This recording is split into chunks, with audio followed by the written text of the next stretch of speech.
Oui, donc mon nom c'est Roth François. Je suis gérant de l'entreprise Espace Granit Roth.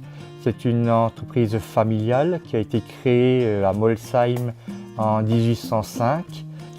Nous avons aujourd'hui 5 ouvriers et nous travaillons surtout dans le bâtiment. On utilise dans l'entreprise plusieurs produits qui est la pierre, le granit, mais le marbre également.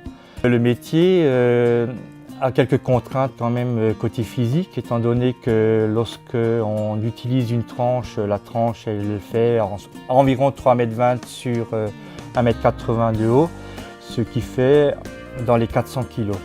Donc pour les déplacer, il nous faut quand même de l'outillage adapté. Je suis Brigitte Roth, salariée dans l'entreprise Roth. Nous avions à un moment donné besoin d'une machine, une polisseuse à champ, et nous devions investir dans ce genre de matériel. Grâce à la Chambre de métier et aux corporations, nous avons su qu'il existait des aides, des subventions via la CARSAT. En effet, la CARSAT propose aux entreprises dont l'effectif est inférieur à 50 salariés une aide financière intitulée TMS Pro Action, qui accompagne son investissement dans le cadre de la prévention des TMS. Cette aide est soumise à la réalisation d'un diagnostic ergonomique.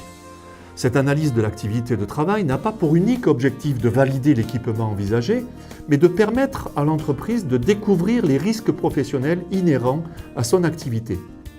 À cette fin, la CARSAT propose une aide financière intitulée TMS Pro Diagnostic. Il s'agit d'une analyse poussée de la charge physique de travail en s'appuyant sur 5 indicateurs: les efforts physiques, le dimensionnement, les caractéristiques temporelles, les caractéristiques environnementales et l'organisation. C'est un plan d'action qui repose sur plusieurs choses. Bon, en premier lieu, l'acquisition d'une nouvelle polisseuse à champ.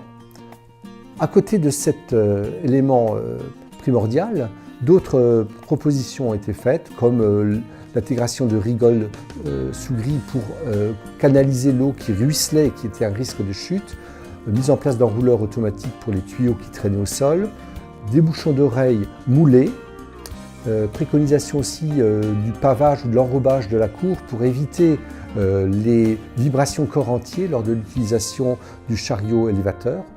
Et enfin, pour améliorer le savoir-faire corporel, c'est-à-dire l'ergomotricité des personnes, une formation PRAP, prévention des risques liés à l'activité physique. Et c'est vrai qu'au niveau de l'artisanat, c'est très important, dans le sens où nous, petits artisans, nous n'avons pas toujours les moyens d'investir et de changer notre matériel. Et grâce à la CARSAT, nous avons pu le faire.